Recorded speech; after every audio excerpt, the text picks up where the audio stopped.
Section 1. You will hear a conversation between a travel agent and a woman who wants to go to Australia with her husband on holiday. First, you have some time to look at questions 1 to 3. You will see that there is an example which has been done for you. On this occasion only, the conversation relating to this will be played first. Good morning. I've been looking at your holidays to Australia in your brochure. I'm thinking of going during the second half of next month. Good morning. As you can see from our brochure, we offer a wide variety of packages to various destinations in Australia. Is there anything in particular that interests you?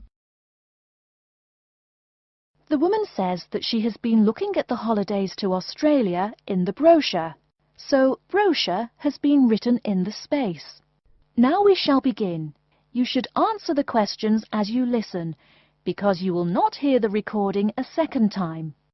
Listen carefully and answer questions 1 to 3. Good morning. I've been looking at your holidays to Australia in your brochure. I'm thinking of going during the second half of next month. Good morning. As you can see from our brochure, we offer a wide variety of packages to various destinations in Australia. Is there anything in particular that interests you?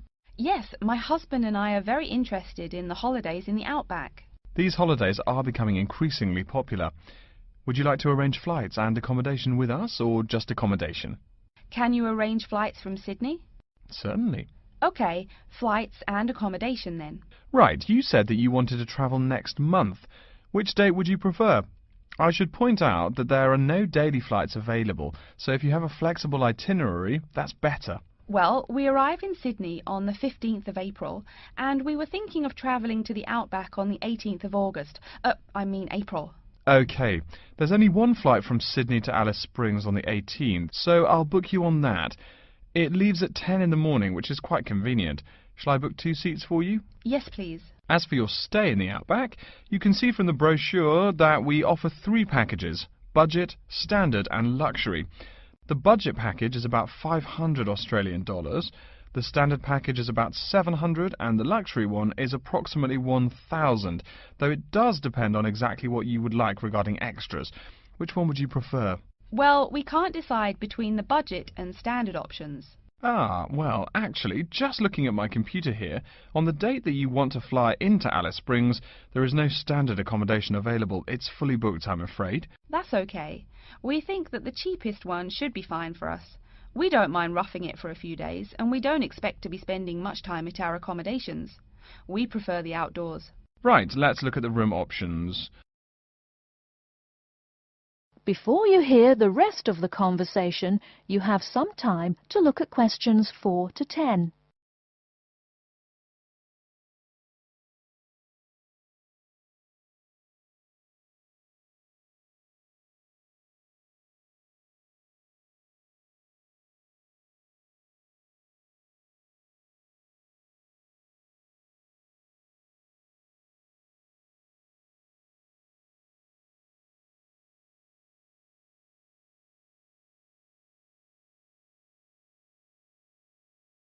Now listen and answer questions 4 to 10. First of all, would you prefer a non-smoking room? Yes, neither of us smokes. OK. Oh, before I forget, could you book everything in my husband's name, please? Yes, of course. Are you paying by credit card? Yes. In that case, I'll need your husband's name exactly as it appears on the card. Of course, it's John A. Smythe. That's Smythe with a Y. John, middle initial A, surname Smythe, S-M-Y-T-H. Is that correct? Correct. Thank you. I'll just check the price. The room will cost $100 a night plus $10 tax, so $110 per night in total. Is that okay? Yes, that's fine. Book us for 3 nights, please. Most of the guests like to participate in some special activities and trips while they are staying in the outback. Is there anything that interests you and your husband? Yes, there are several things we'd like to see and do. We'd definitely like to visit the cultural centre. Yes, that's very popular. It's within walking distance of the accommodation and it's free. It's also a great place to pick up souvenirs of your trip. We were thinking about visiting one of the nearby farms. There are 2 farms nearby, a sheep farm and a kangaroo farm. There is also an opportunity to ride camels in the desert. Have you ridden a camel before? No, but it sounds like fun. Could you give me some more details about the kangaroo farm and the camel ride? Certainly. The kangaroo farm includes information on how the animals are raised, whilst the camel ride provides information on desert flora and fauna. Which would you prefer? You can arrange to see the kangaroos in the wild if you like, rather than on a farm. That sounds perfect. OK, we'll go on the camel ride and see the kangaroos in their natural habitat. OK, I'll arrange that for you. I forgot to mention that the journey also includes a stop at a place of Aboriginal artwork. It's a place well known for its stone carvings of animals and mythical creatures. That sounds great. Are the carvings in the desert? Yes. Wonderful. Well, that's perfect then. I'm sure you'll have a lovely trip, but remember that you need to take care in the sun. Yes, we're really looking forward to our trip. We really want to try to experience the dream time under the stars. Of course. That's what a trip to the outback is really all about. Yes. Now, how about the cost? That is the end of section 1. You now have half a minute to check your answers.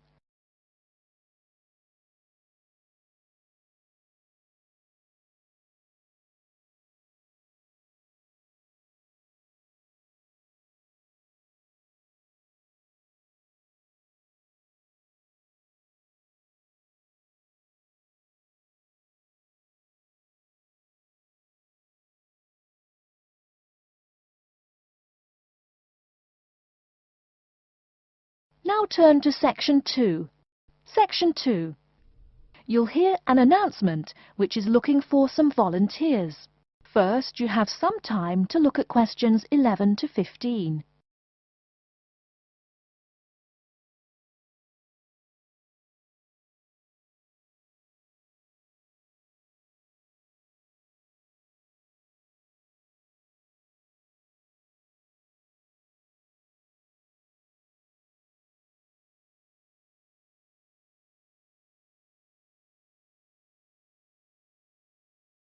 Now, listen carefully and answer questions 11 to 15.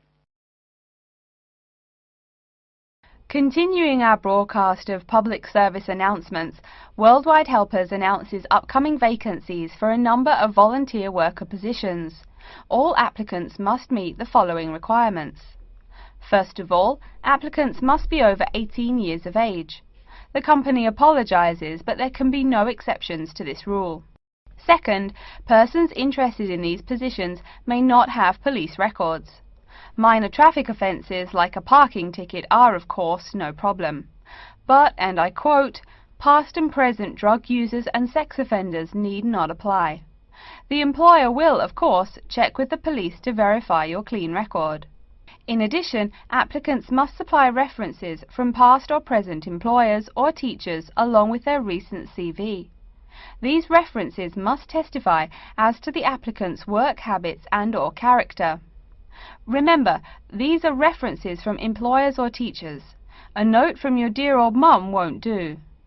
Worldwide Helpers assures me that they will contact these references to confirm they are genuine.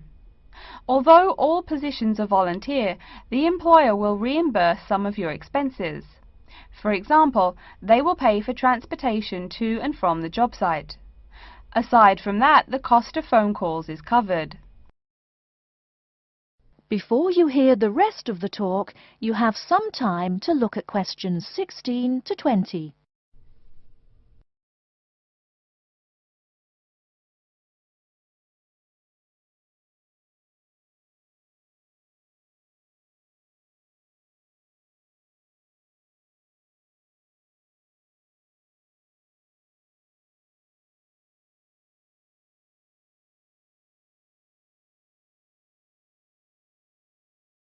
Now listen and answer questions 16 to 20. As for the positions themselves, there are 3 types. The first involves assisting persons confined to wheelchairs. For this position, volunteers must be physically fit and in excellent health. They must be able to lift at least 150 pounds. They should also have a current first aid certificate from the Red Cross. But the most important requirement is that the volunteer must have his own car. On Tuesday afternoons, the volunteers take their clients to various scenic spots around the city to experience and enjoy nature. If you don't drive, but you'd still like to get involved, the centre has a number of openings for people to read to the blind. Readers must, of course, read English clearly. Persons with no foreign accent are preferred. For these positions, you must be available on Monday mornings. Oh, wait, I see a note here. There is one opening for someone who can read Urdu. Apparently, there is a Pakistani blind person who'd like to hear his or her native language, but the other positions are all in English. And finally, there are a limited number of volunteers needed to care for disabled children. I'm sorry, but the information I've been given does not say how many children or what disabilities they have. In any case, you are needed to care for the children for 1 week in August. Apparently, this will be at the close of the summer holiday. I would guess this involves helping them with the routine chores of daily life. Again, volunteers for this position must know basic first aid, be in good health, and be able to lift up to 75 pounds. Okay, our next announcement is looking for someone to facilitate tiger breeding at the London Zoo. And get this, it's a strictly volunteer position. That means you don't get paid. Oh my God. I'm sorry, ladies and gentlemen, but I just have to laugh. That is the end of section 2. You now have half a minute to check your answers.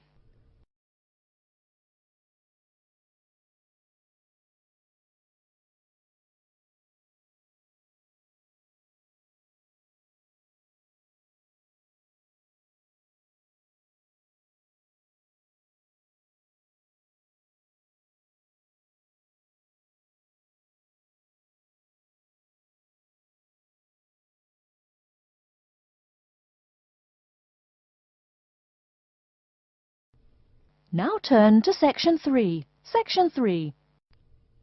You will hear a student called Pete talking to his classmate Dave about the presentation that he will give on environmental science. First, you have some time to look at questions 21 to 25.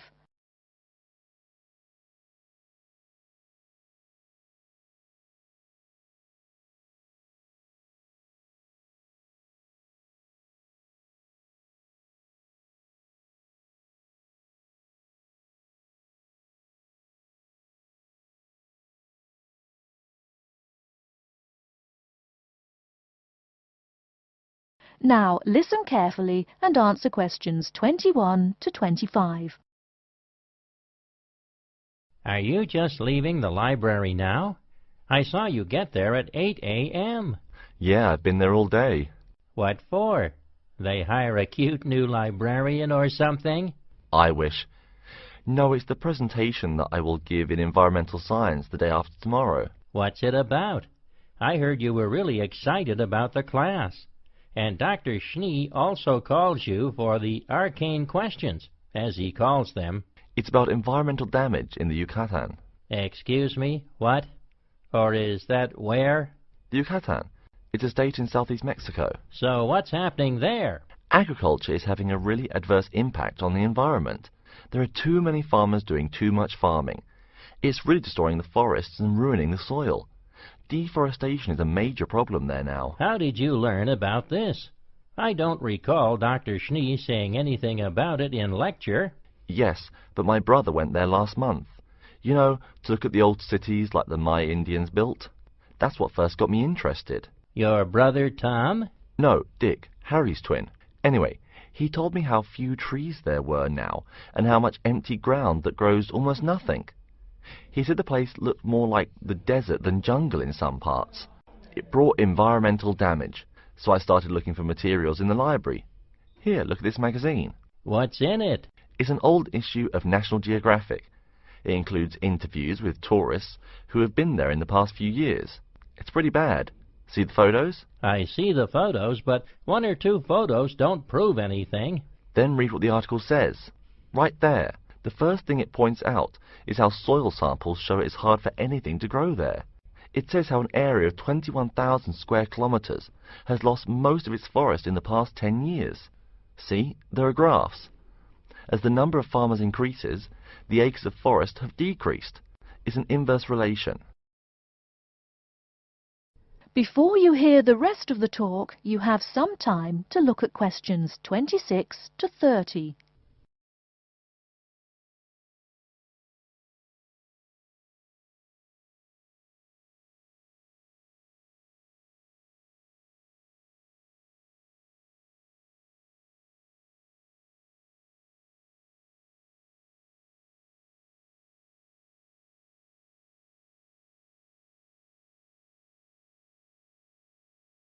Now listen and answer questions 26 to 30. So, how big is that state? I'm sorry, but I've never really learned the metric system. It's bigger than the state of Massachusetts. That's shocking. Anything else? There's lots of else. Scientists say there's a growing area of about 10.5 square kilometres where nothing can grow at all. It's like the beginning of a desert. Oh, yes. What Dr. Schnee called desertification. But why can't anything grow there? I've never really studied soil chemistry. I'm just starting to look into that subject, but my sister Marie is a geologist, and she says the problem is that the soil has too much saline, with no plants helping to adjust the chemistry. Apparently, that's a common problem with soil types throughout the areas with rainforest. Once you lose the plant cover, it's difficult to bring it back.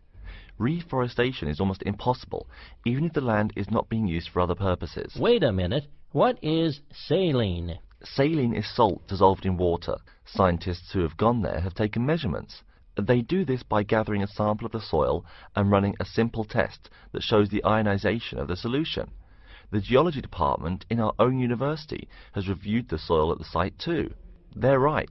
It looks pretty bad. The level of salinity is going up, but the plants that would solve that problem can't be planted in soil like that. There is a narrow spectrum of salinity in which the plants will grow. And once you pass the threshold, there is no way to put the problem right? Exactly. It's possible that no one can do anything to stop the trend now. And all because of human greed. Wait a second. How do you know these scientists can be trusted? What kind of reputation do they have? Are they reliable? Oh, they're definitely reliable. They include 4 members of the faculty from the geology department right here at MIT. Here, study these photographs and check the damage yourself. That's what Dr. Horst, who wrote the book here, did. He's newly appointed, but Dr. Schnee said that he's brilliant. So, where are you going now? I'm headed over to the geography department to borrow a map for my presentation. You know, this whole problem could have been avoided. The farmers there in the Yucatan... Pete? What? Go take a break. Leave some studying for the rest of us. That is the end of section 3. You now have half a minute to check your answers.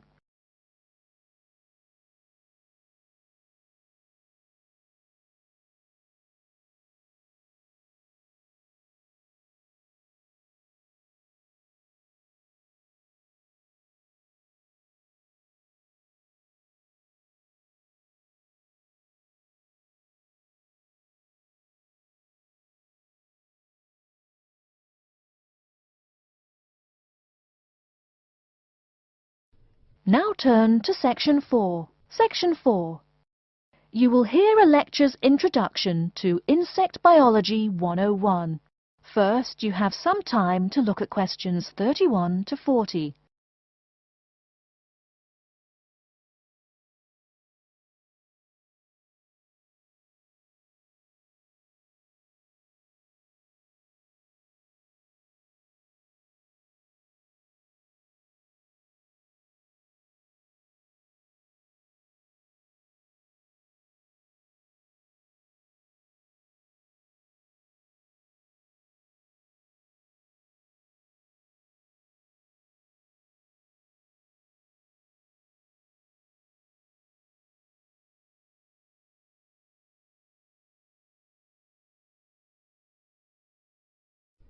Now listen carefully and answer questions 31 to 40. Good afternoon and welcome to Insect Biology 101. I'd like to begin this course with a few remarks about good insects and bad ones. Bugs are all around us, and that's both a benefit and an annoyance, sometimes maybe even serious harm. First, let's talk about the good things that insects do for us. Probably the most important insect for humans, and maybe for all other life, is the bee. Bees help plants in the process of pollination, and thus are necessary to most flowers and fruit-producing trees. That is, they carry pollen from male flowers to female. If it weren't for bees, we'd have very few food plants and no fruit either. In fact, there would be no we. No less a thinker than Albert Einstein pointed out that, without bees, humanity would be dead within a year or less. We'd starve. It's that simple. That should maybe make us just a little humble. A little less dramatic is the fact that bees also make the honey we eat.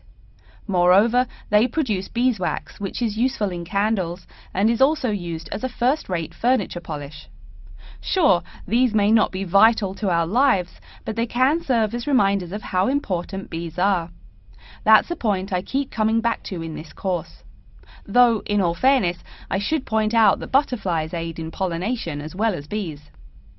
Now, here in Michigan, what's the worst part of summer? Yup, that's right, mosquitoes. But I'm talking about helpful insects, right?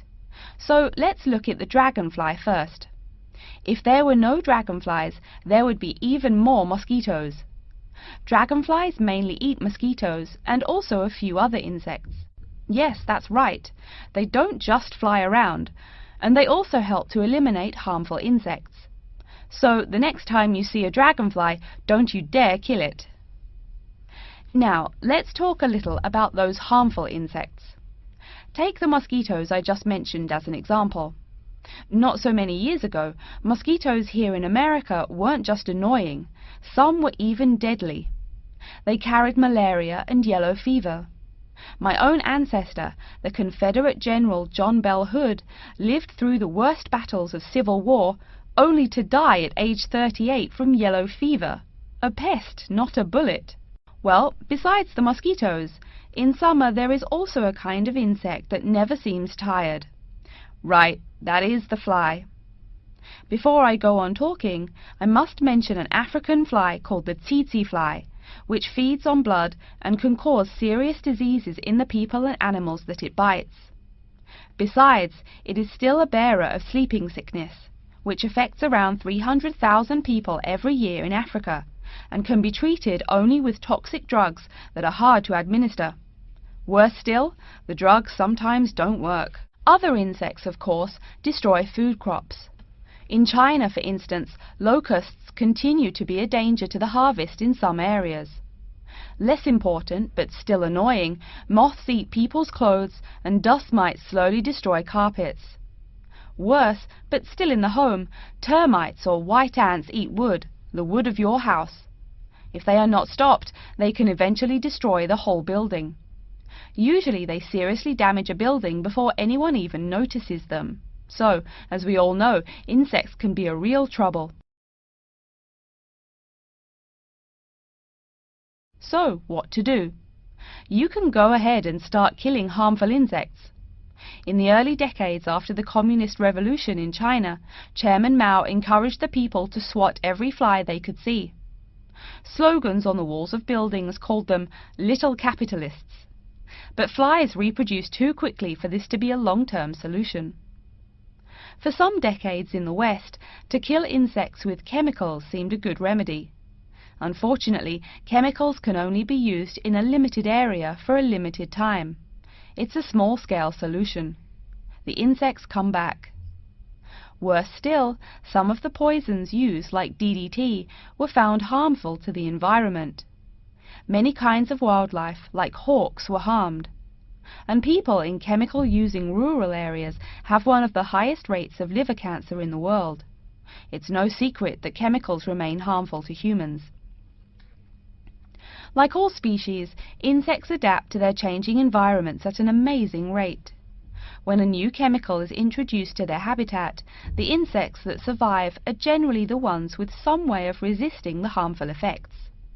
They then breed with the other survivors, and just like that, insects become resistant to most poison in a few generations. An insect generation, remember, is a couple of months at most. So again, we have to ask, what to do? Well, there are biological solutions. Some of these are pretty simple. One is destroying the insect's habitat. You take away their home or food. Cleaning your kitchen is the best way to prevent roaches. No garbage, no food. Getting rid of marshes and swamps eliminates mosquitoes. Other solutions might include bringing in dragonflies or bats in areas where mosquitoes are many. This is a cheaper alternative to chemicals. Biological methods like this also bring no extra pollution to the environment. But you have to be careful. If you change the environment too much, you might be hurting other forms of life accidentally. One recent method of controlling insect populations involves interrupting their breeding cycle. What does that mean? It means birth control for bugs. Insects are provided with food that makes them unable to reproduce. Since they can't have babies, the population disappears, or nearly so. And since no young are born, resistance is not a problem, with no young insects developing increased resistance. Interrupt the life cycle, eliminate the bug. It's clear that we must have an understanding of the life cycle of the insect. At least, that's the plan. We'll go into more detail as the course goes along. Now, I will stop here to see whether you have any questions or not. That is the end of section 4. You now have half a minute to check your answers.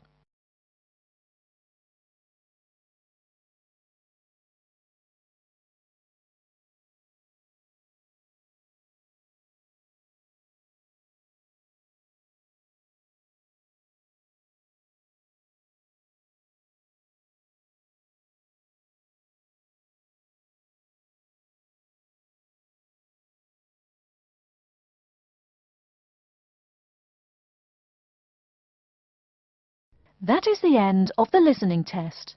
In the IELTS test, you will now have 10 minutes to transfer your answers to an answer sheet.